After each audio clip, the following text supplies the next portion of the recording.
I will on the recording. You're on. Yeah. Okay. Okay, Mataji. Start the recording, Mataji, then I can introduce. Yes, on. Pavitra Madhavi Mataji, recording is on. Oh, okay, Mataji. Okay, welcome to Bhakti Sangha Japa conference call. Today we are very fortunate to have Her Grace Preeti Vlasni Mataji to enlighten us on Sri Brihad Bhagavatamrit. So today is the 33rd session of book 2. So thank you so much, Mataji, for giving your valuable association and time. So now I would like to hand over the call to you, Mataji. Thank you so much. Hare Krishna. Hare Krishna. Thank you all so much for this wonderful opportunity to discuss Sri Brihad Bhagavatamrita. I hope I'm audible to everyone. Is my audio good? Yes, Mataji.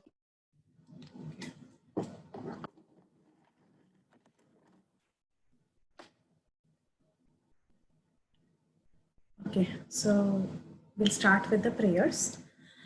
Om Namo Bhagavate Vasudevaya. Om Namo Bhagavate Vasudevaya. Om Namo Bhagavate Vasudevaya. Om Ajnanatimidandhasya Jnananjanashalakaya Chakshurunmilitam Yena Tasmai Shri Gurave Namaha. Mukam karoti vachalam pangum langayate girim yat krupat tamaham vande Shri Gurum Deenatarinam. Nama Om Vishnu Padaya Krishna Presthaya Bhutale Srimati Radhanath Swami Niti Namini. Nama Om Vishnu Padaya Krishna Presthaya Bhutale Srimati Bhakti Vedanta Swami Niti Namini. Namaste Saraswati Deve Gauravani Pracharine Nirvisesha Shunyavadi Paschayate Deshatarine. Jaya Shri Krishna Chaitanya Prabhu Nityananda Shri Advaita Gadadhara Shri Vasadi Gaur Bhakta Vrinda. Hare Krishna Krishna Krishna Hare Hare Hare Rama Rama Rama Hare Hare. Vancha kalpatarubhyascha kripa sindhubhyeva cha patitanam pavanebhyo vaishnavebhyo namo namaha. All glories to all the assembled devotees. All glories to Srila Sanatana Goswami, the author of Sri Brihad Bhagavatamrita. So we are discussing from book 2 of Sri Brihad Bhagavatamrita, which is about the story of Gopakumar's journey all the way to Goloka Vrindavan. Gopakumar has already reached Goloka Vrindavan, and this is session 33. So in our previous class, we stopped at a point wherein Gopakumar went to Goloka and he finally met Krishna. Krishna was so happy to welcome him. Krishna almost fainted when he saw his dear friend Sarupa come, and he caught Sarupa or Gopakumar's hand, and he very lovingly kept his hand within Gopakumar's hand and took him home. So like this, once Krishna and Gopakumar, they reached home, the Nanda Bhavan, they enjoyed eating various preparations that were offered by both the mothers, Yashoda and Rohini, and also the various preparations offered by Srimati Radharani. And after that, after eating and washing his mouth and eating a pan, and after everything was over, he went out to play for a short while. He went out to play with the gopis, because in the forest, he was all the time playing with the gopas, and now he had a nice chance to play with the gopis. So he was playing outside with the gopis, and then after that, his mother kept calling him. His mother kept calling him to come home and then retire to sleep. So that is where we stopped in our previous session, and we'll continue from there, the night pastimes of Krishna. So Krishna, he responds to the call of all his devotees. It doesn't matter. So after all, see, Krishna is Akhila Rasamrita Murti, meaning he is an embodiment of all rasas. It is not that he only responds with the people in Madhurya Rasa, but he responds with everybody in all the rasas. So therefore, though he wanted to please the gopis by playing with them, he still also wanted to please his dear mother, who was calling him to come and sleep. So he responded to the call of his mother and he went to his bedroom. His bedroom was very, very spacious. His bed was so comfortable. It was as white as foam. The pillows were super soft and they were like the spotless moon. So the moon of this world, it has spots. But Krishna's round pillows and the long pillows, they didn't have a single spot.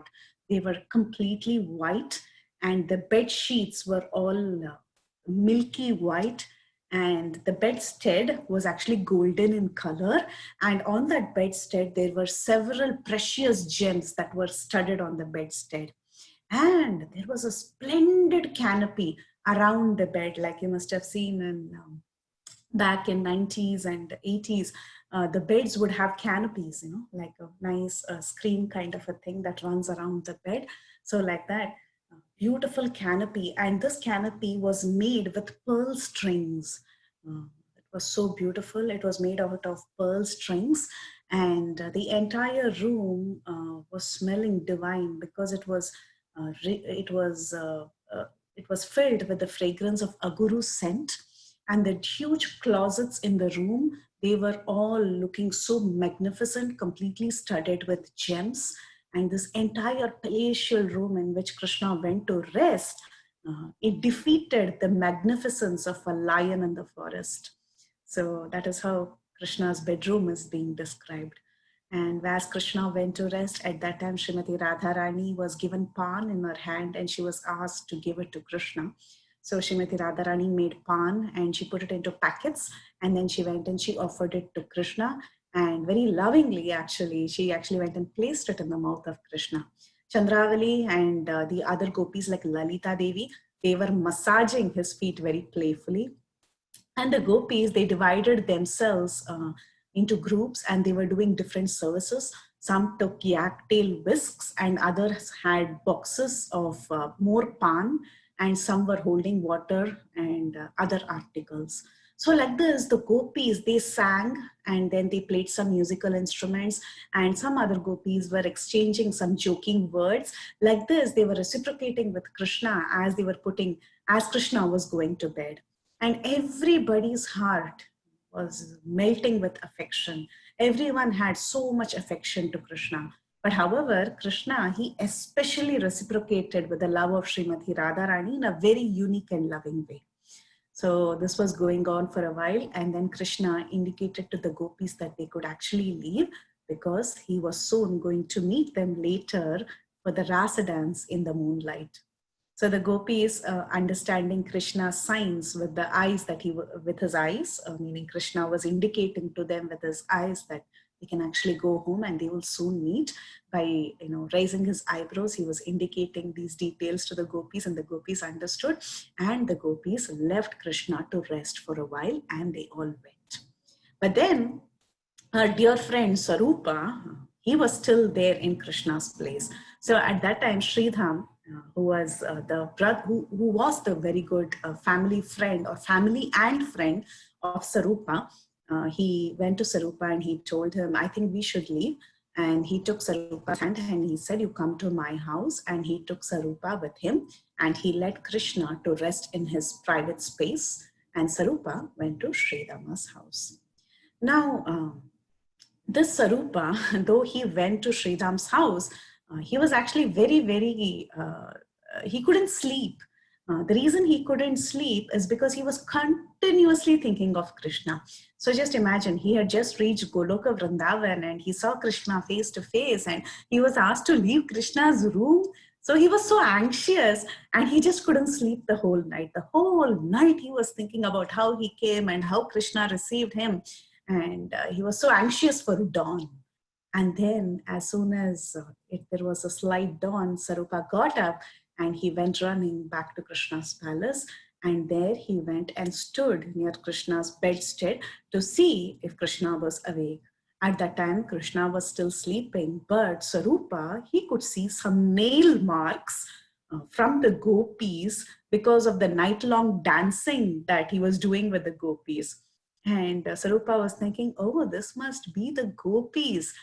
They have been out all night dancing, and that is the reason Krishna has so many nail marks on his face and on his body. But then, however, Mother Yashoda, she came there within a few minutes and she came to check on her child if her child was awake. And she came to the bedside and she took a chair and she sat down near Krishna. And she was observing Krishna very keenly.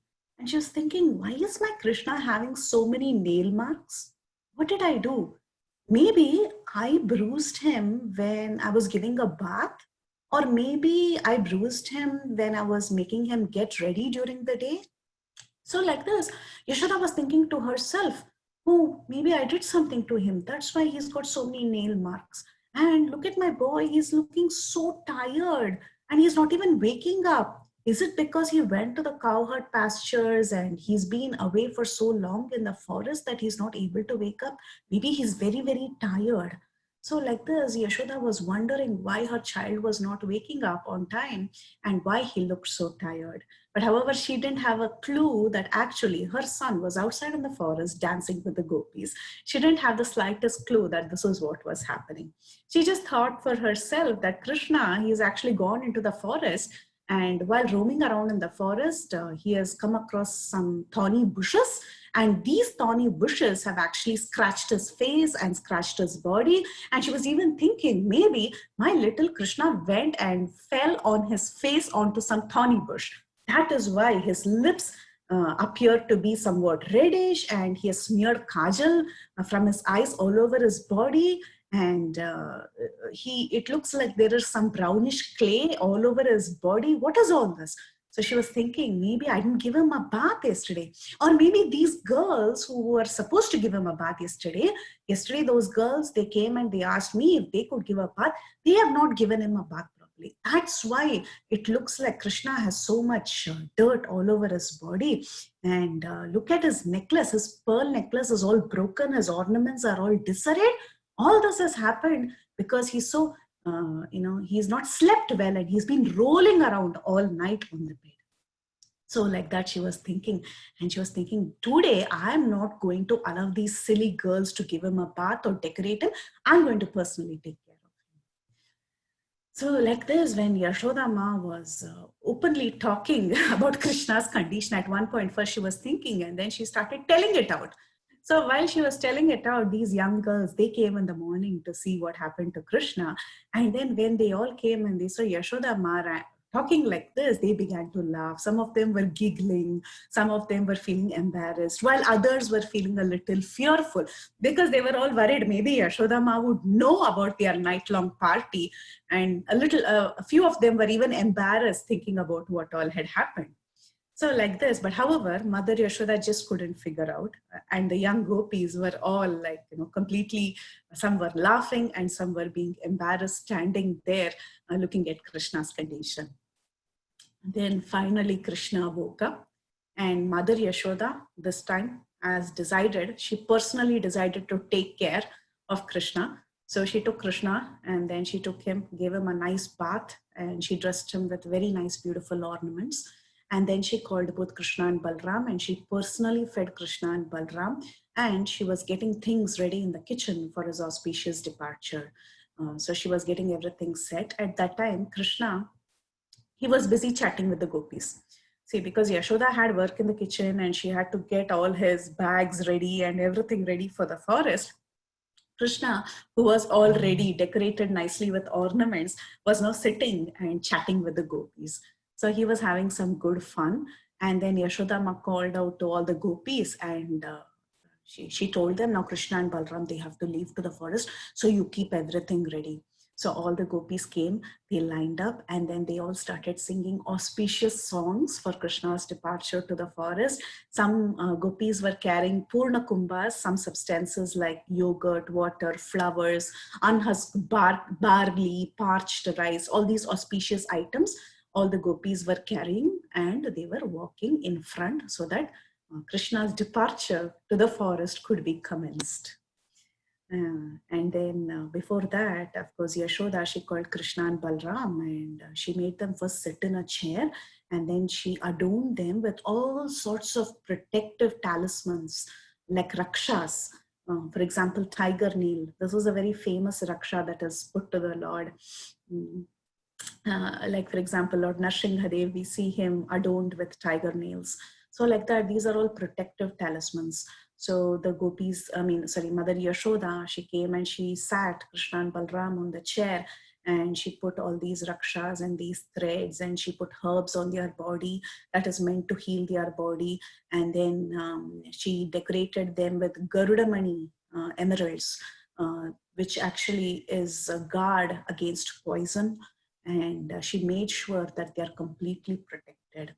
And then she called for the Brahmana men and ladies, and she asked them to personally offer blessings to Krishna. And all these prescribed rituals was being done every day before Krishna would enter into the forest. And while all this was being done, actually Krishna was so restless. He was not enjoying all this, because as far as he was concerned, he just wanted to jump out and go to the forest with his cowherd friends. He was not really keen on going through all these rituals, but his mother gave him no chance. His mother was so persuasive, and she kept doing all these rituals for his protection and for his safety, so that Krishna could go to the forest and come back safe. Then finally the lunch was given, the lunch bag was given. So it was a nice bag mixed with a nice preparation of Mother Yashoda that was tied to a cloth and tied at the end of a stick. So this was given to Krishna, and Krishna got everything ready. He got his flute ready, and then he started stirring the cows, because the cows had to get ready, right? Because his job was to take the cows to the forest. So he started stirring the cows, and walking in front of the cows, he's playing his flute. He started off to the forest. Okay. Now, see, Krishna was ready to go, and all the companions, that is all these gopas, they were all waiting when Krishna would come out. So for the gopas, their life and soul was Krishna, the gopa boyfriends. The minute they heard Krishna's flute, immediately all the gopas, they just left everything that they were doing. It didn't matter whether they had to get ready or they were doing something, whatever their situation was in their home. Immediately, as soon as they heard Krishna's flute, they all ran out. They just ran out so that they could join Krishna in the fun in the forest. So like this, all the gopas, they all rushed out of their homes. And these gopas, they were in great numbers. So naturally, they divided themselves into groups. And each of these groups were led by prominent boys who would lead the team. And they all carried buffalo horns and flutes. And sometimes they even, as they were walking on the road, they would pick up leaves and barks of trees to make instruments. Like for example, with darba grass, they would make an instrument, and then with different portions of the barks of the trees, they would create instruments, and they would pick all this from the ground so that they could play and entertain each other while they were walking towards the forest. So as his friends were picking up things and they were joyfully singing and glorifying Krishna, who was standing with his elder brother, at that time, Mother Yashoda and the girls, the gopis, they were all helplessly looking at Krishna as if they were attracted by a magnet. These boys who were with Krishna, they were just not carrying these little flutes and bugles and other things, but also some people, they had drums, some people had fans, some people had flags, umbrellas, chamaras. Some were carrying wooden sandals, and some were carrying some food and drink. They also had their lunch boxes prepared from home. And all of them, they were so excited. And Krishna's elder brother, Balaram, walked in front of Krishna, and Sarupa walked behind him. But then, of course, all the girls, they were feeling so helpless, because all this while they had association of Krishna. But now Krishna is going to go, and he's going to give pleasure to all the animals, to all the cowherd boys, but they would be left behind. So they were helplessly, these girls with tears in their eyes, they were helplessly walking behind him as if they were attracted, like how a magnet attracts. So everyone was just getting helplessly attracted. They were also trying to walk along with Krishna. And Mother Yashoda, her plight, She was perspiring. She was perspiring from a mood of ecstasy and separation from him. And she went forward running with all anxiety to wipe Krishna's face with her hands. She was wiping Krishna's face. She was wiping Krishna's face with the edge of her sari. And then she personally went with Krishna forward till the outer gates of the village. And she was completely soaked, her mind, her heart, everything was soaked with affection for Krishna.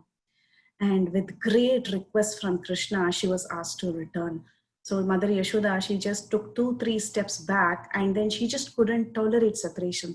So she craned her neck to see how Krishna was doing, and she anxiously ran back to her son. And then next what she did, she was thinking, oh, Krishna, maybe he'll need some pan. So she made some pan, and again she went running to him, and then she put some pan in his hand, and then she put some into his mouth out of affection.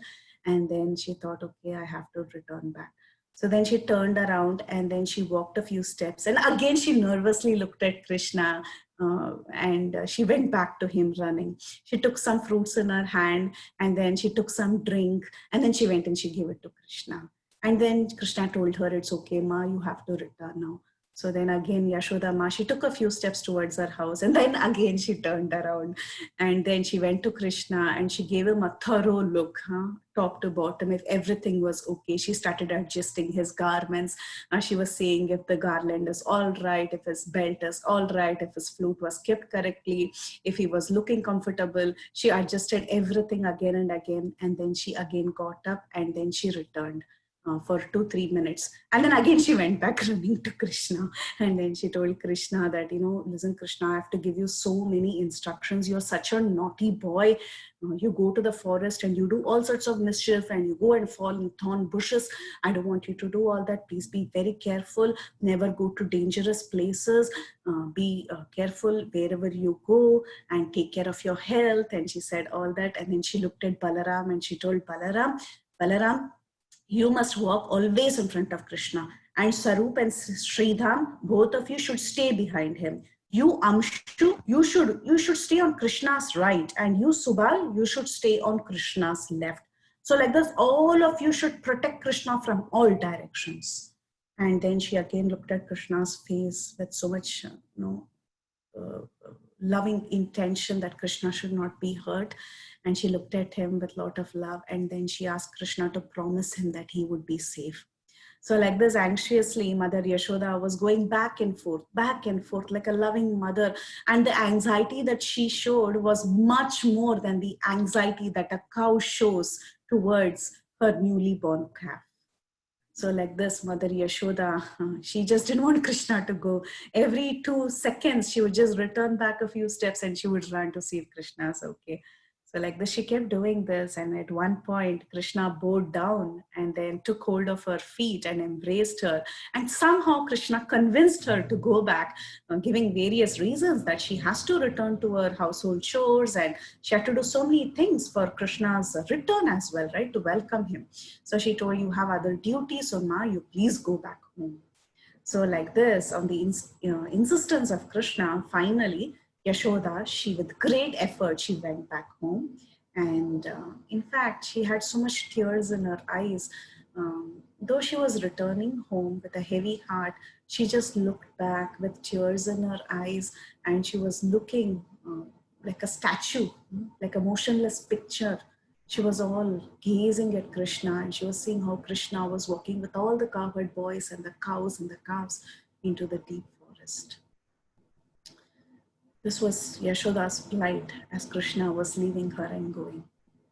Now the lovely gopis, the young gopis, their hearts were all attracted to Krishna. They were also following Krishna. Their throats were choked and they were weeping and they couldn't even openly cry or shout out to Krishna. Their eyes were filled with tears. Their feet were stumbling. They were in an ocean of sorrow. They couldn't say anything. At least for Mother Yashoda, she could openly go and show her loving affection. She could embrace her child. She could kiss her child. But the gopis, they couldn't do anything openly. They saw everyone was around them, but they were immersed in an ocean of misery. And the grief that they were undergoing was so unbearable. Krishna had completely stolen their hearts. And these young girls, they were so helpless. They had come from all their homes and they couldn't openly endeavor to stop Krishna. They were just looking at Krishna, and Krishna could understand the hearts of all these young girls. And Krishna indicated to them with his eyes. He tried to send them home by raising his eyebrows with his affectionate glance. He was indicating them, please go home, please go home. So like this with various gestures, and he also sent some messengers to tell them to go home. Like this, he stretched out his neck and he glanced at the girls with love, and he signaled again and again, telling these girls to go home. So this was what was happening with the young gopis. And Narada, not Narada, Nanda Maharaj. Nanda Maharaj, he had also come out from home, and he was also very, very anxious. And when he saw his wife being so broken as Krishna was going towards the forest, Nanda Maharaj was also overwhelmed with affection. But Nanda and Upananda, they could follow Krishna to some extent. They followed into the forest to some extent. But then they had other duties as well. Nanda and Upananda, Nanda Maharaj's brothers, they all had several duties in the town. They were always surrounded by various priests and by brahmanas, and they had several things to perform in the town, so they had to return. But with a very, very heavy heart, even Nanda Maharaj, he shed tears of love. He went towards Krishna. He smelled the head of Krishna, and he made sure that everything was safe with Krishna, and he turned back. Everyone stood motionless. But however, at this time, all the animals and birds, they were all very, very enlivened, because now they knew that Krishna was entering the forest. So they were all very, very excited to receive Krishna. And Nanda Maharaj could see that all these animals and birds were going in clockwise direction and telling Nanda Maharaj that all the signs are auspicious. So when Nanda Maharaj felt confirmed that all the signs are auspicious for the entry of my dear son into the forest, he felt comfortable, and then he returned home. Of course, what he did was he deputed some messengers messenger servants to accompany the crowd of boys to make sure that everything was fine with Krishna. So then he came back, he consoled his wife, and he consoled the other gopis, and then everyone went home.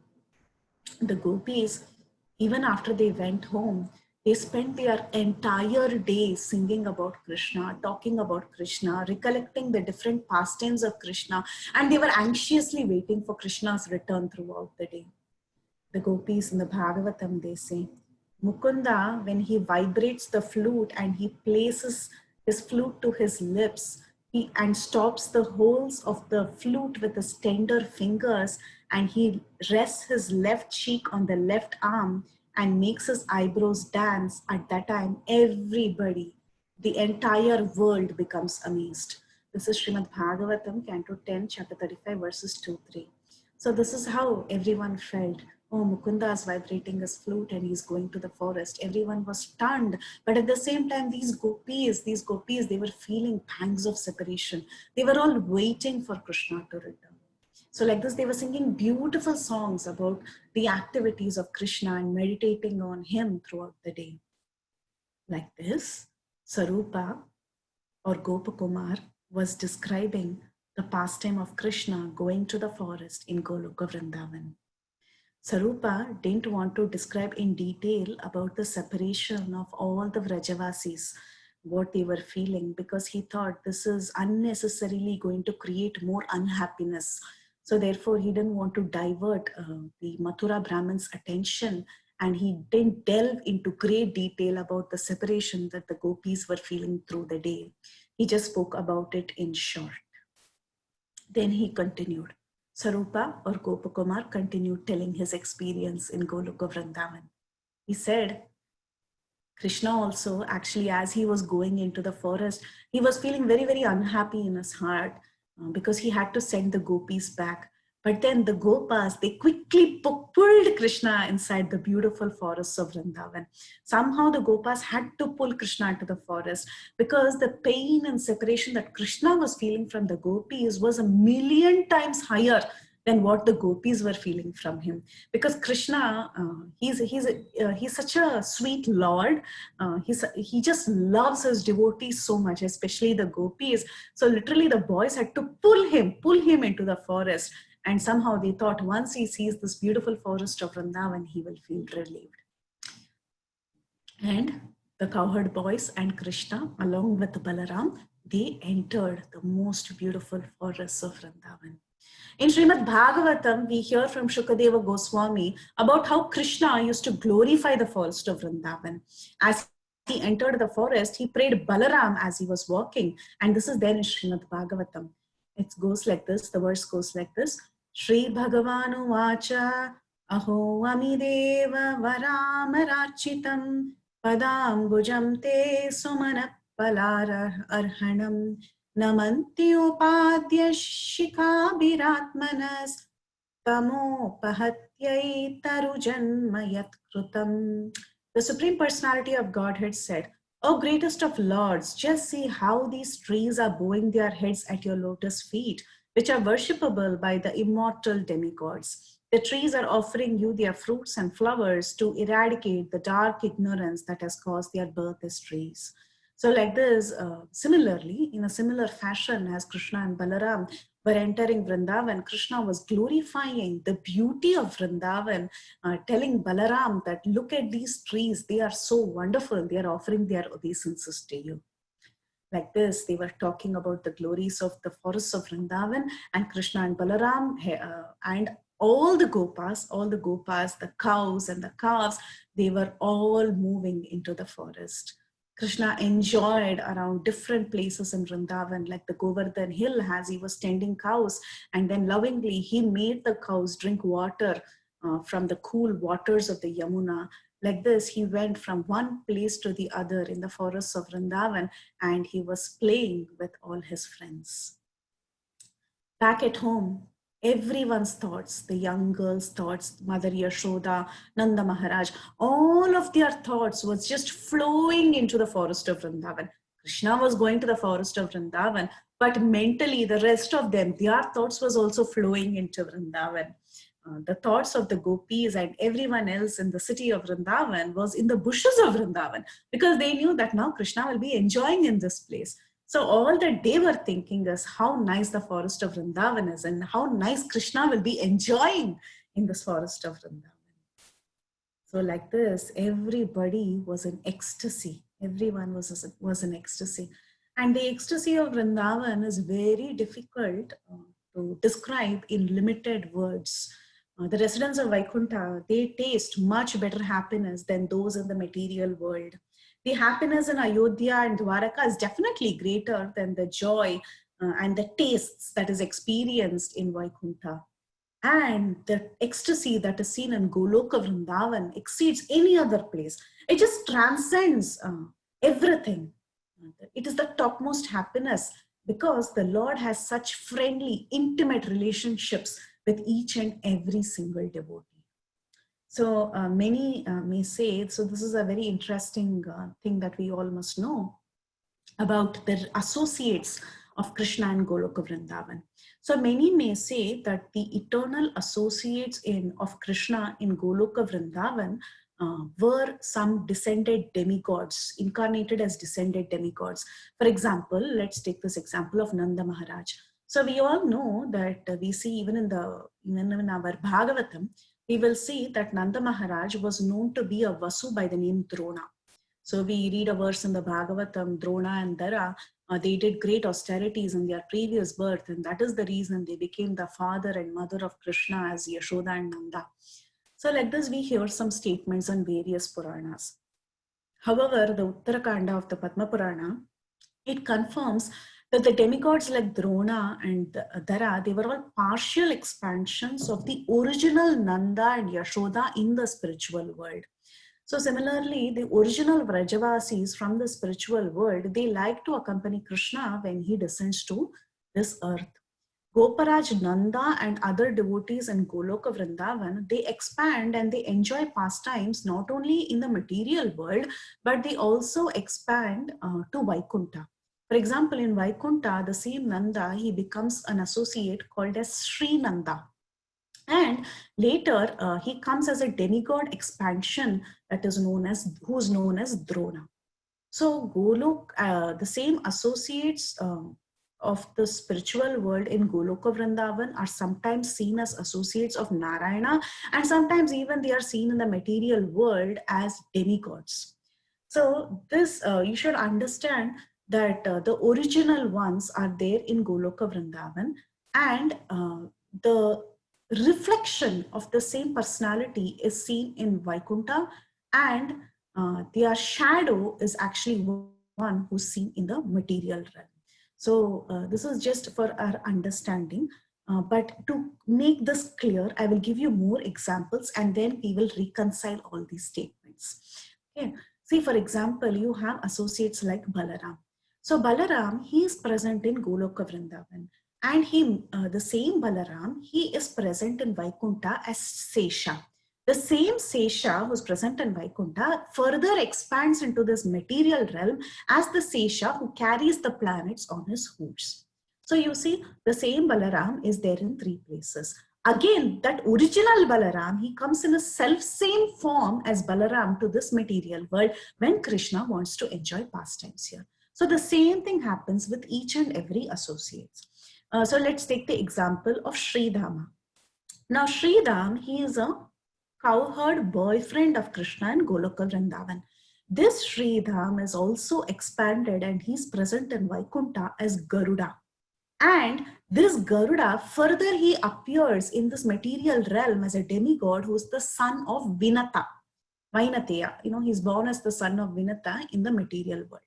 And he himself, in his original form as Sridhama from Goloka Vrindavan, comes down to earth to enjoy pastimes with Krishna as Sridhama, who's the friend of Krishna. So Krishna's parents, for example, Vasudeva and Devaki, they appear as Sutapa and Prishni in Vaikunta. And further, the same persons, they are further expanded into the material world as Kashyapa and Aditi in heaven. And sometimes they also like to come in their original feature as Vasudeva and Devaki on earth from the spiritual world of Dwaraka. So like this, we can understand that Goloka Vasis also, they are originally all residents of Goloka, but when they come down, they may change their name, they may change their appearance, but still they are all the same persons. For example, Kashyapa and Aditi, they are in heaven, and when we say that they are in heaven, we should understand that they are in incomplete portions of Vasudeva and Devaki. And they are partially different from Vasudeva and Devaki on earth, but yet they are partially the same. So again, to clarify this point, we will go back to the example of Nanda Maharaj.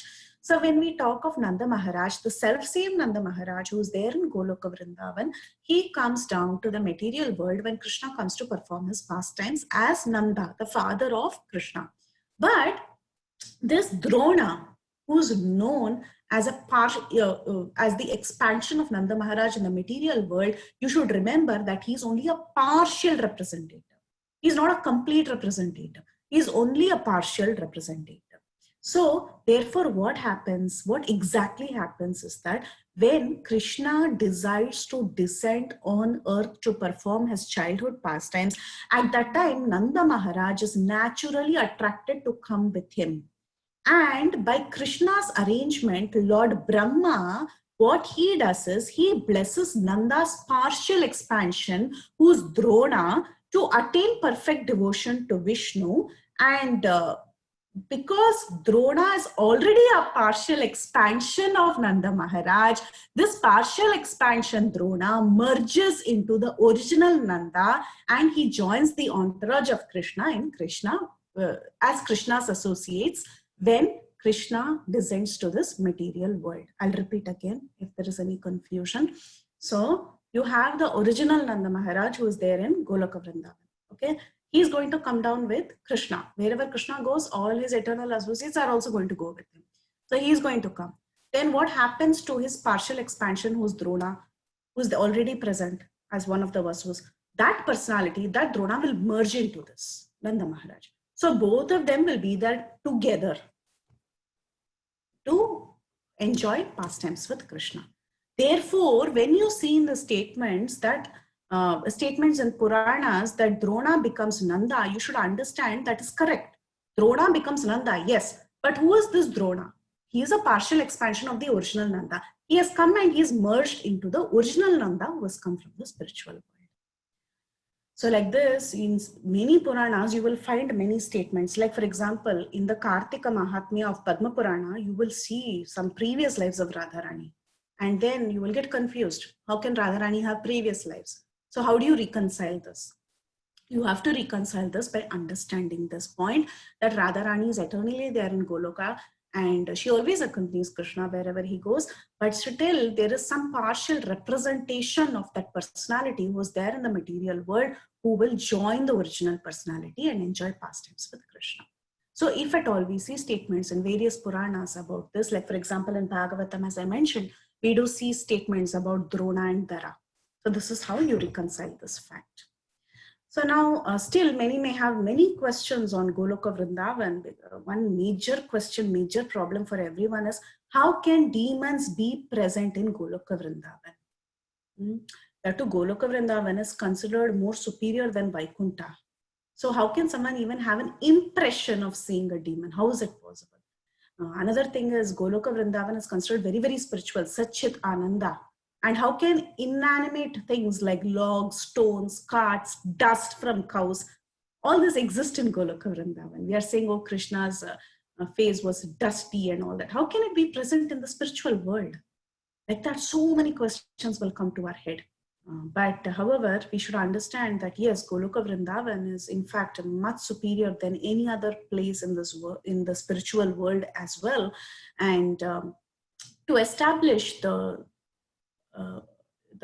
transcendental nature of Goloka Vrindavan, that Goloka Vrindavan is completely Satchit Ananda, and to understand that actually Goloka Vrindavan is even superior to Vaikunta, scriptural support is there in various statements of Padma Purana, Uttarakanda, and several Pancharatras. All of these we will see with Pramana, we will see with scriptural support in the forthcoming chapters or forthcoming verses of this Brihad Bhagavatamrita. We will soon see that. We will see how Kamsa and other demons actually reside in Krishna's abode and how apparently lifeless objects are also completely spiritual.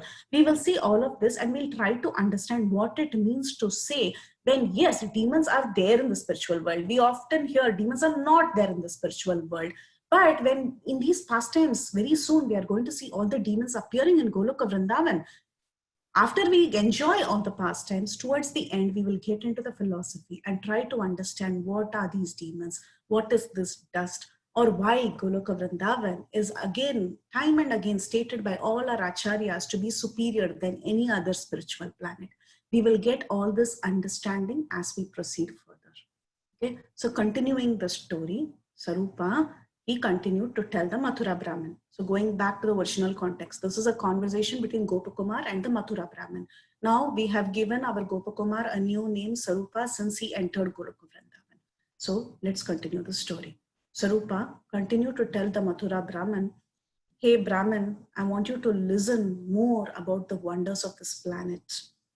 In Goloka Vrindavan, the cowherd men, women, animals, the elderly people, the young people, the children, everybody, they all have so much affection for Krishna, so much affection for Krishna. They express their intimate love for him in each and every action that they do. And Krishna also, he expresses his intimate love in various ways with them, and he considers them as his own property. And these people, they consider Krishna as their property.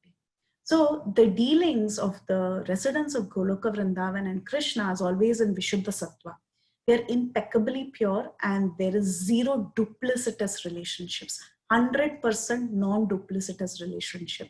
Meaning it is not that Krishna thinks that he loves only one of them and he pretends with the rest of them. It is not true. He loves everybody. He loves everybody. But then, of course, there is some special relationships that he shares with certain people like the gopis and especially Srimati Radharani. But he doesn't pretend with anybody. Okay? And at the same time, the devotees in Goloka Vrindavan, we should understand that they love Krishna so much and their love never gets satiated. meaning their love for Krishna ever increases. It goes on increasing and increasing and increasing. The devotees' thirst for having more and more of Krishna is so unquenchable, and it just keeps increasing without any limit. They have so much greed or lobha for that love for Krishna, and this thirst that they have for more and more and more love for Krishna is actually the mother of the perfect humility, because love of God only blossoms in sorrow of separation, even while the devotees are directly enjoying in Krishna's company. So these devotees in Goloka Vrindavan, they are very, very special. Why? Even when they are with Krishna, they are hankering for Krishna's presence. They are feeling that they are not having enough of Krishna. They keep hankering. Their love and their greed is increasing and increasing and increasing. It's not at all quenchable like that. Still, we should understand, though Krishna is equal to all and he has zero duplicitous behavior, still his attachment to the gopis is very, very special. And surely Radharani is most special to him.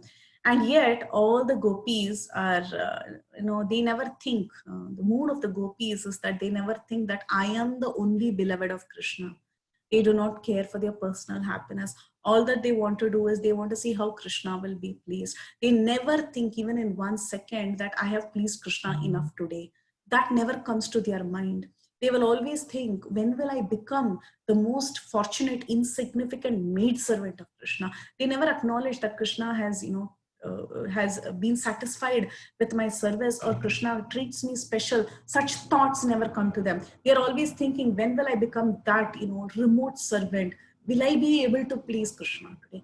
That is the mood in which the gopis are interacting with Krishna.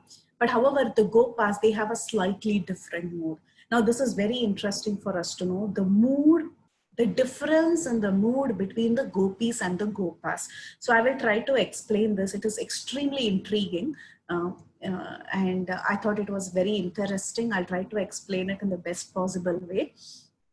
So the difference between the gopas and the gopis is like this. As far as the young gopis and the cowherd boys are concerned, they always, both of them, they always consider themselves as the most fortunate to be doing some service. But sometimes some of the cowherd boys, they feel satisfied, thinking that, oh, I served Krishna nicely today and maybe I'm Krishna's favorite today. Sometimes they become dissatisfied with their service. Sometimes they become anxious to become better servants. So like this, there are different moods within the gopas. Some days they are happy. Oh, Krishna was satisfied. Okay, Krishna, yes, I could really satisfy Krishna today. So some sort of satisfaction comes with the gopas, meaning cowherd boyfriends. But the gopis, their attitude is very different. They are never really satisfied about themselves because their humility is absolute. Because they never felt that, how to understand this. See, when you're extremely humble, you will never think that you did a good job, because you always feel that I have so much more scope for improvement. So that is the mood of the gopis. So each one thinks only herself to be a maidservant, and she just has this hope that somehow she should be permitted, she's so fallen that somehow she should be permitted to continue to serve him in spite of all the disqualifications that she has. So in this way, the mood, the relationship between the gopas and the gopis is slightly different. So therefore, gopis actually take one step higher. They are one step higher in terms of their relationship with Krishna. And similarly, one more thing that can be commented here is that even in Vaikunta, everyone is very happy serving Lord Narayana. But it is true that in Vaikunta, everyone feels that, oh, Narayana is so merciful towards me, and he's considering my service without any discrimination. There is that sort of, acceptance that the Lord is great and he's always satisfied. But in Goloka Vrindavan, that sort of thing is not there in the mind of the gopis. They just feel completely immersed in the rasa of pure love, because that is how their nature is. Their nature is incomprehensible, and nobody can really understand why they are feeling all this. They continuously want to become better, and they know that Krishna likes them, but still they are always thinking, I'm very fallen, how can I improve myself? So like this, there are some different moods in which the devotees serve the Lord, not only in Goloka Vrindavan, but even in Vaikunta and so many other places. So at this time, Sarupa, he wanted to narrate one very interesting incident that happened in Goloka one day. So this is a super interesting incident that happened in Goloka, and we are now going to see demons appearing because Krishna's with the cowherd boys in the spiritual world. So lunchtime means a demon should appear, right? So Krishna has gone in there, and then Sarupa, he continued his story. He said, one day while playing in the shore of the river Yamuna, Lord Krishna had heard that Kalia had come back to his lake. That Kalia who was sent away, that same Kalia had come back to his lake. So at that time, Krishna immediately rushed to that lake and he swiftly climbed on a palm tree that was there near river Yamuna, and he dived into the lake, splashing the water on the shore. This time, Krishna did not want to take all his cowherd boyfriends because he knew that if he takes all the cowherd boyfriends, once he heard this news, all these cowherd boyfriends would become very anxious and they will prevent him from entering the lake. So therefore, Krishna, he thought he will dive into the lake alone, and he began to dive into the lake and he was playing in the water of the lakes. And he was creating a very, very beautiful, melodious musical sound as he was playing in the waters of river Yamuna. So Krishna has gone alone. All the cowherd boys, they did not know where Krishna had gone. Suddenly he got some news and he ran away. And the boys back in the village, they were all very worried. They didn't understand what happened. And they could see that some footprints were leading out of the village. So seeing these footprints, they could understand that this was Krishna. Because Krishna's footprints are so special, it is the only thing that carries the marks of the flag, elephant, goat, and others. So immediately they started to follow these footprints and they went to this particular pond near the river Yamuna. And there they saw Krishna was encoiled by the serpent, completely encoiled by the Kalia serpent. And they saw Krishna was captured by Kalia. And everybody who had gone there, all these cowherd boys who had gone in search of Krishna, they became immobilized. They were thinking, what happened? What happened? They were also stunned. These cowherd boys, when they would lose the sight of Krishna in the forest, when Krishna would go and hide behind a bush or a tree, that time itself for them, it would be like as if they're going to lose their life. But now these cowherd boys were seeing with their own eyes that Krishna was within the coils of such a big serpent. So they almost lost their consciousness. And even the village animals like the cows, bulls, and the calves, and everyone else who had come there, they were all fixing their eyes on Krishna and they were gazing at Krishna. And all these animals, they began to cry loudly. All the birds who were flying on top, they saw this, that Krishna was being caught by a huge serpent. And Krishna was undergoing so much pain, and they were crying and screaming and screeching, and they were trying to swoop down into the lake to somehow protect Krishna and pick him up. The trees all around, all the trees and the plants, they suddenly dried up, and so many terrible, inauspicious omens began to appear there in Goloka Vrindavan. At that time, inspired by Krishna, from within his heart, suddenly a cowherd man went running into the town and he called out to everybody. He started screaming. He said, alas, alas, alas, everyone wake up, come here, something important. Krishna has gone into the river Yamuna and Kalia has got hold of him. He went and he announced this because he was inspired by Krishna from within. Now Krishna desired to inspire this old man from within because he knew that an old man doesn't have a similar rasa like the young cowherd girls. Now if supposing the young gopis had, were inspired like this from Krishna from within, there itself they would have collapsed. But Krishna knew very well who should give what news. So he inspired this old man to go and say. Second thing is, when an old man comes and gives some information, people will take it seriously. If a young girl or a young boy comes and gives some news, people will think, okay, maybe he's playing a prank or she's playing a prank. So therefore, Krishna chose an old man who went suddenly running into the village and started screaming and calling out to people saying that Krishna is now caught by Kalia. And everyone was panicking, and all of them, they hurriedly ran out of the village. And hearing the tone in which that old man spoke with his voice all choked up, they were all like as if they were struck by a thunderbolt. They were all so shocked. They were so shocked. They couldn't comprehend anything. And Balarama, who was sitting in the house, he was trying to stop all of them from running. He was telling, oh, that can't happen. Don't run like this. Where is the need for all this panic? Nothing would have happened. And he successfully stopped his mother Rohini, but he couldn't stop the rest of them who started panicking and running towards Yamuna.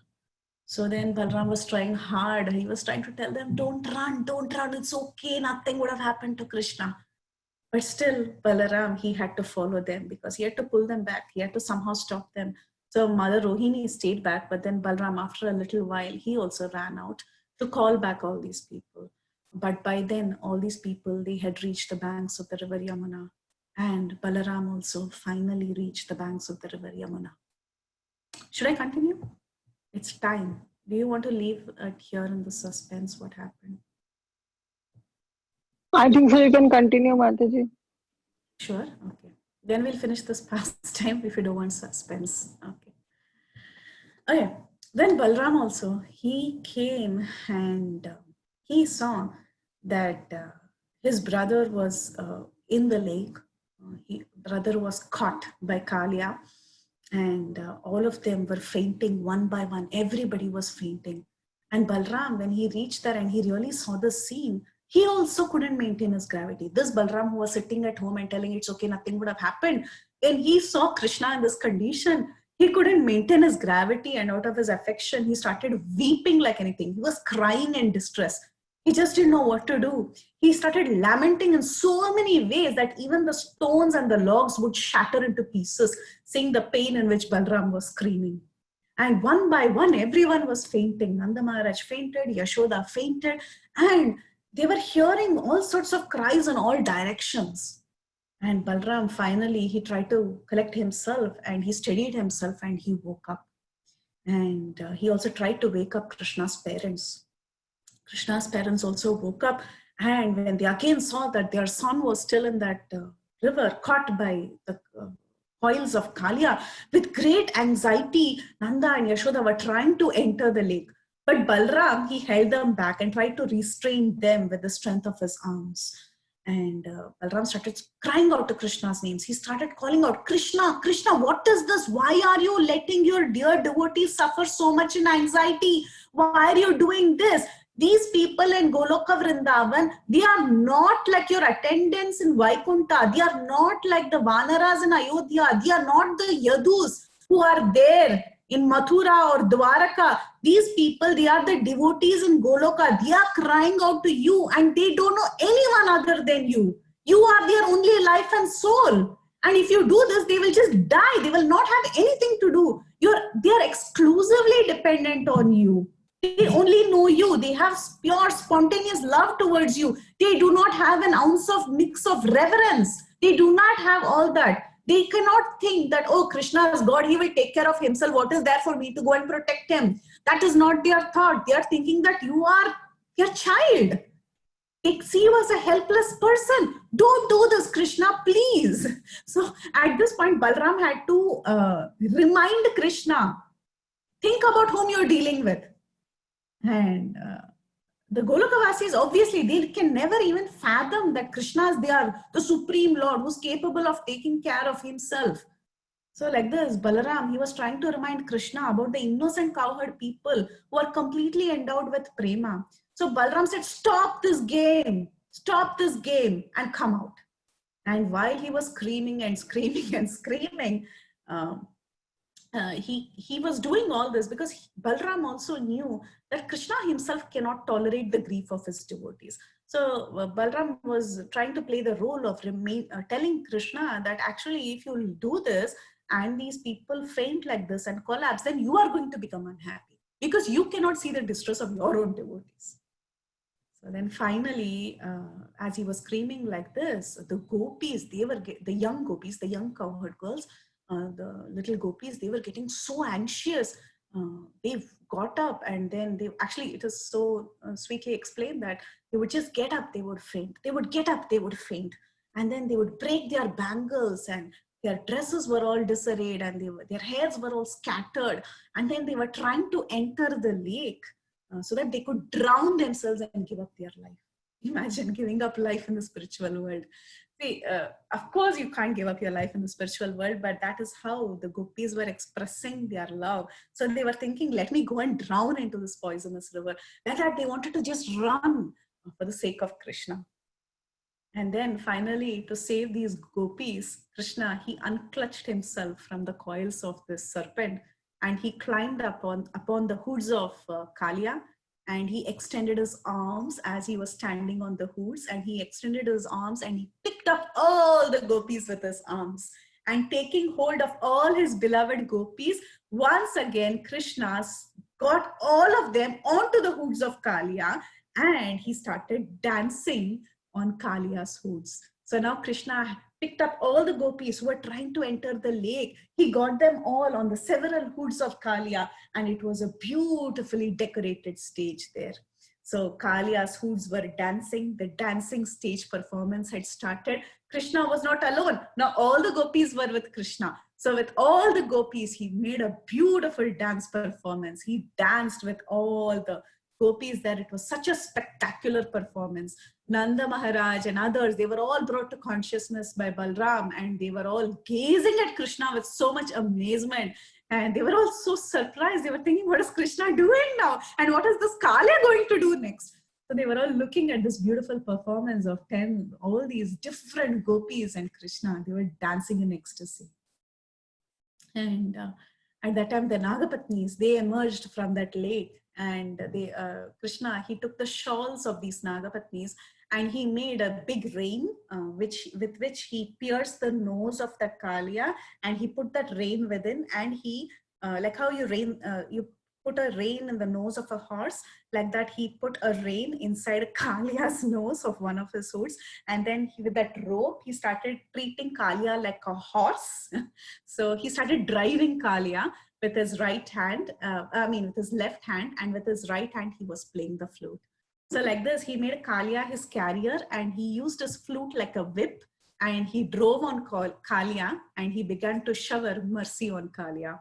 So now Kalia had become his vehicle after his dance performance. Kalia had become his vehicle. Just like how Garuda is the vehicle of Krishna, this time Kalia got the great mercy of Krishna, and Kalia became the vehicle of Krishna. And the Nagapatnis were all so happy. They started offering different kinds of clothing and gifts and flower garlands and jewelry and lotus flowers. And Krishna accepted all their love by accepting all the articles that the Nagapatnis were giving him. And he placed all these articles on Kalia's hoods. And then first he decorated the gopis. He told the gopis, first you all decorate yourself with all the jewelry and the clothes and make yourselves look nice. He made sure everybody was happy. And then Krishna decorated himself also with all the gifts. That Kalia's wives had presented him with. So like this, Kalia felt that he was more fortunate. He was more fortunate than anybody else because Kalia's hoods were marked with the lotus footprints of Sri Krishna. Not even Garuda had that fortune. So Kalia was extremely grateful, and he was extremely joyful and happy. And Kalia was offering beautiful prayers to Krishna. Like, you know, how Sesha has thousands of hoods to offer prayers to Krishna. This time Kalia got the opportunity. He had so many hoods, and with all his hoods, he was offering prayers to Krishna, unlimited prayers to Krishna. And Kalia felt he was the most fortunate creature in the entire manifestation. He was so happy. And then everybody was happy. Slowly, Krishna, he made the girls get down one by one. And then he went to Nanda Maharaj, and Nanda Maharaj was so happy seeing everything. He drenched Krishna's face with his tears of affection, and Nanda Maharaj and Yashoda Ma were having such a big sigh of relief.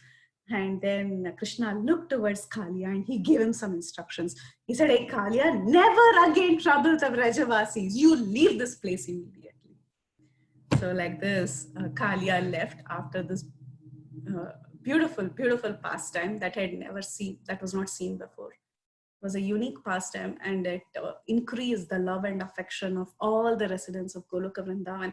Even Kalia felt that he was the most fortunate ever. And the Nagapatnis were so happy. Everybody was so happy. And then all the cowherd people, they started celebrating Krishna's return with festivals and songs, and they were all enjoying as they walked towards the village. And as time passed by, very soon in Goloka, 2 more terrifying demons appeared there. So we will stop here and check out these demons in our next session. And any questions, comments, realizations, or corrections, please go ahead. Hare Krishna. Bye. Is everything okay?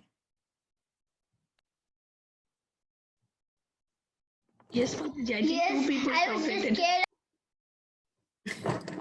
Two people were talking at the same time. I think that's why they stopped. Hare I Krishna, was you can go scared ahead, Mataji. Yes, Mataji. Hare Krishna Mataji. Thank you so much. It was such a beautiful class. I was relishing it so much. I didn't want you to stop. So immediately, I unmuted and burst. So I'm so sorry for that because you were not able to get the opinion of other devotees. Thank you for Well, giving your opinion. I was in 2 minds whether I should stop there or. It was very, very beautiful class.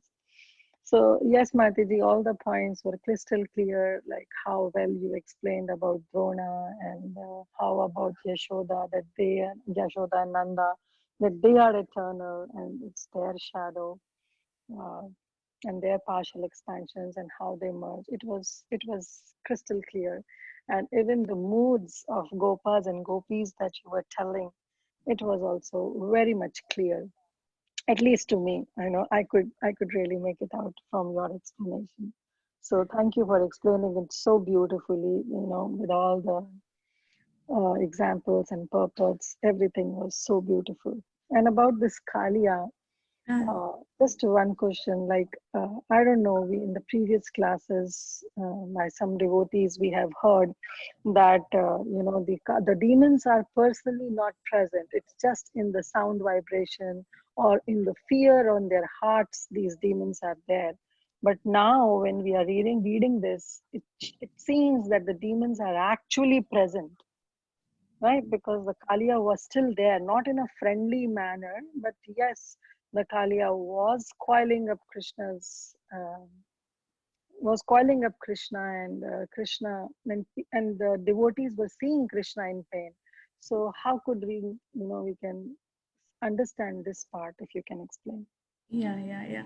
So as I was mentioning previously in one of the classes, they call it Abhimana Rupa or conception forms. Are they really present there? That is what Sarupa is going to explain it in the forthcoming verses of this chapter. There is detailed explanation about the conception forms or these so-called Abhimana Rupa. Honestly, I didn't go through the entire material. I prepared class by class. So yes, it is definitely there, because in the purport, Sanatan Goswami says that it will come in the forthcoming verses. Sarupa will clearly explain to the Mathura Brahmin what these forms are. So maybe we'll have to discover that in detail. But yes, it is some sort of a conception form. But it is very vivid, because everything in the spiritual world, when we have a dream, it may not be so vivid, right? But in the spiritual world, everything comes alive. So we'll have to explain what this Abhimana Rupa is. Yeah. Thank you. And I really like the point when you were telling that the gopis thought that we'll give our life. And in the spiritual world, giving up your life, where will you go next? So that was so beautiful. So the mood is really good. I'm so happy, reading with all of you, and especially with your explanations. This Brihad Bhagavatam, it's so beautiful. Thank you, Mata. Thank you so much. Thank you, Kirtida Sundari Mataji. There is so much to, every day you're learning something. I had never, I never expected so many details. It is so beautiful, and it just reveals something new every day, and each time it reveals something new. It's unfathomable. It's like, how do I conceive this? Yeah. And I really want to bring up this point, like my experience, my realizations. that you can hear when we hear your class, like when we hear this section, right? But at the same time, immediately the class is over. If you go through those parts in Brihad Bhagavatamrita, it makes so much sense, so much sense. You know, Yeah. this is what I'm experiencing, that whenever this class goes on, previously I used to read it side by side, but as soon as you started this Abhishta Lab, I thought, okay, let me first concentrate on the class, and then eventually, if after the class, I spend 15-20 minutes and go through the entire subject matter where you, till the point you stop. And that makes so much sense, so much sense. So I really encourage everybody to please go through, because that will make it more clear, and it's quite, Yeah. it's a revision kind of thing. Definitely. Yes. Yes. Yes. Thank you so much, Mataji, for all your efforts you are putting into it. Hare Krishna. Thank you, Kirtida Sundari Mataji. And a very good point you mentioned is when everyone reads, then the more, as you need 10 eyes to see a subject matter, so more revelations will come from the same sentence itself that is written there. You will get more revelations and you can share. So that's a very good thing that you mentioned. As people see, more things will be revealed in a clearer manner. Yeah, it's very nice. Thank you so much. Thank you, Mataji. Hare Krishna Mataji, this is Akshita. Your class was very wonderful, Mataji, and how you explained the pastimes like Mother Yasoda could not bear the separation of Krishna and the Kaliya pastime. It was nice. Oh, so sweet of you, Akshita. So nice to hear your voice. Thank you so much. Thank you for your association on the call. Thank you, Akshita. Thank you, Mataji. Hare Krishna Mataji, thank you for yet another nectarian class. So nice.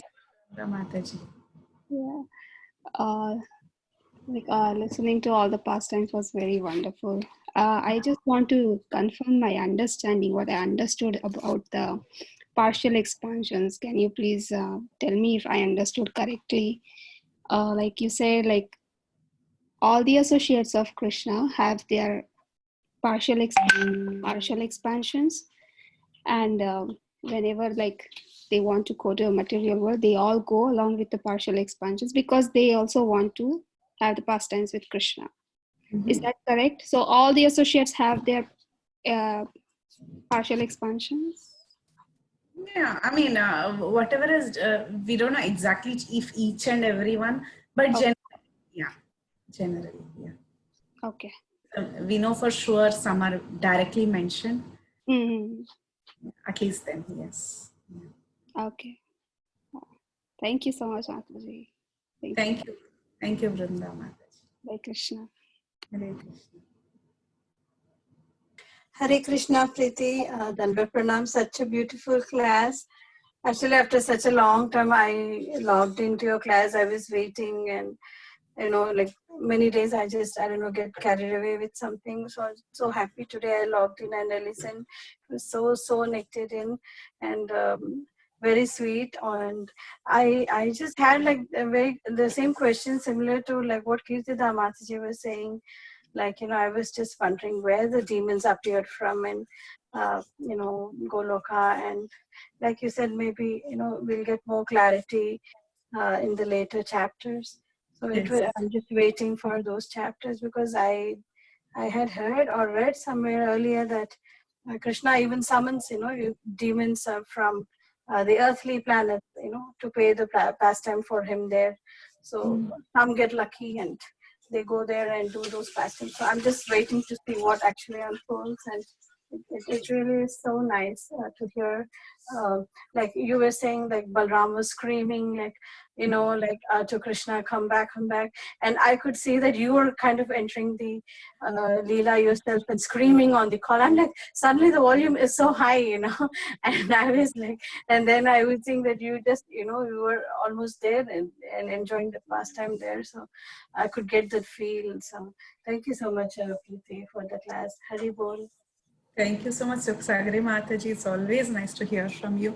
Thank you so much for coming and giving me your association. Thank you, Mataji.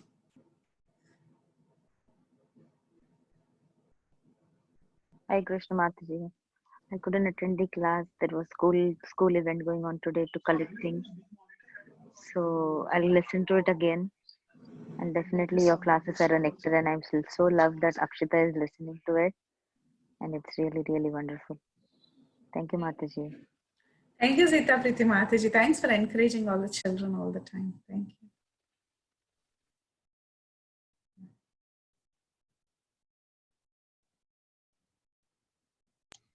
Vidulasini Mataji, Gopakama story was nice, and the demon story was the demon. I was a little bit scared, but I love the Yashoda Maya was saying, "Get this, get this, get that, get this." I was hearing that you said. I thought you liked Kalia. You're saying you're liking Yashoda. I like Kalia's story also. Kalia's story, very good. Thank you Mataji. so much. Hare Krishna Mataji, thank you so much for the beautiful class. Very nice storytelling, Mataji. Hare Krishna. Nice to see you in one device, Mataji. We don't have to be on two devices. Thank God. Okay. Thank you, Mataji. Thank you, Vinita Mataji, for all the prep work and the effort. Thank you so much. Thank you, Mataji.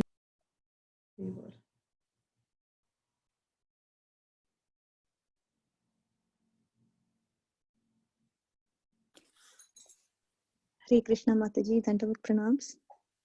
Haribol Radhika Mataji. Wonderful class, Mataji. Definitely loved all the expressions from your class, and as Sukhsagri Mataji mentioned, wonderful narration when it comes to pastimes. Nobody can express yourself as you do. So good, Mataji. In terms of the rasas, one of the lectures I heard that when it comes to Vaikunta, Lord Vishnu is always looked upon with awe and reverence, and he doesn't have anybody to fight with, because the mood is always the servitorship, and that's when he says, "Oh, I need to fight with somebody." And that somebody can be somebody from the material world, because when it comes to power, nobody can be as powerful as the Lord. So he wants somebody who's at least somewhat equal to him in power. So he sends somebody from Vaikunta itself, so he can fight with him. And that way he relishes that bhav, fighting with the demons. And I'm definitely looking forward to more as you see demons. I mean, I also heard that there are no demons in Goloka per se, but maybe just to fulfill Lord's desires one way or the other, there could be that pastime. So definitely looking forward, Mataji. Thank you so much. Hare Krishna. Thank you so much, Radhika Mataji. You said, thank you. Hare Krishna, Lakshmi Mataji. Fantastic pastime, fantastic story. Oh, hold on, I'm on my Bluetooth. Can you hear me better? Yeah, now it's good. Yeah. Fantastic storytelling. Yes, of course. It's only somebody who has relished the bhava that can narrate so wonderfully such a pastime, and you have let us taste a little bit of that excitement and that prema. So thank you very, very much. I'm also excited to I'm looking forward to the next installment of it. And when you said, should I stop here? I was like far away from my phone. And I'm like, oh, no. And I'm running over there trying to say, no, keep going. I'm glad Sundari Mataji jumped in and said, no, go on, continue. So thank you so very much. Hare Krishna. Thank you, Praneshwari Lakshmi Mataji. Thank you.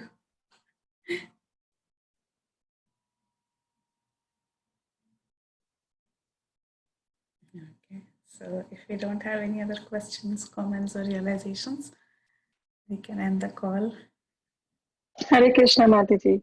Yes, before ending, I would just like to make one small comment that how, we often hear that whatever the mood, the mothers here have, it's originally coming from Mother Yashoda.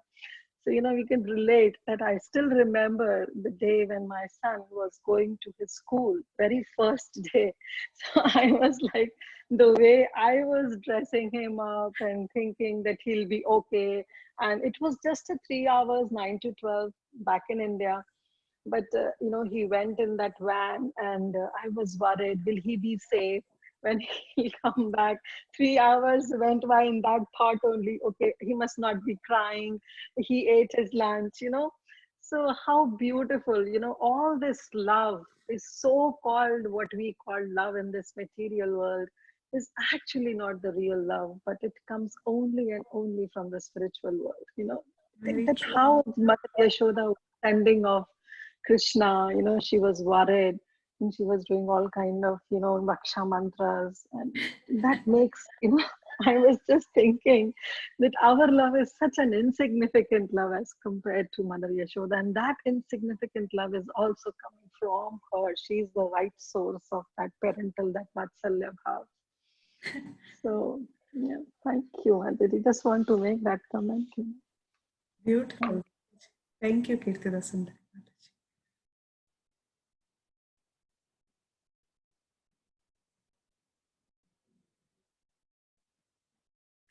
Okay. Thank you all for your very valuable association and giving so much life to this session. We'll end the call if there are no other comments, questions, or realizations. वाञ्छाकल्पतरुभ्यश्च कृपा सिन्धुभ्येव च पतितानां पावनेभ्यः नमः।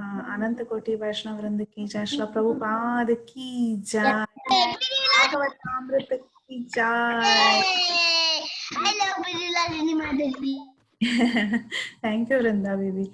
All glories to Srila Sanatana Goswami and Brihad Bhagavatamrita. Hare Krishna. All glories to you, Mataji. To the class. Hare Krishna. Thank you. So much, Mataji.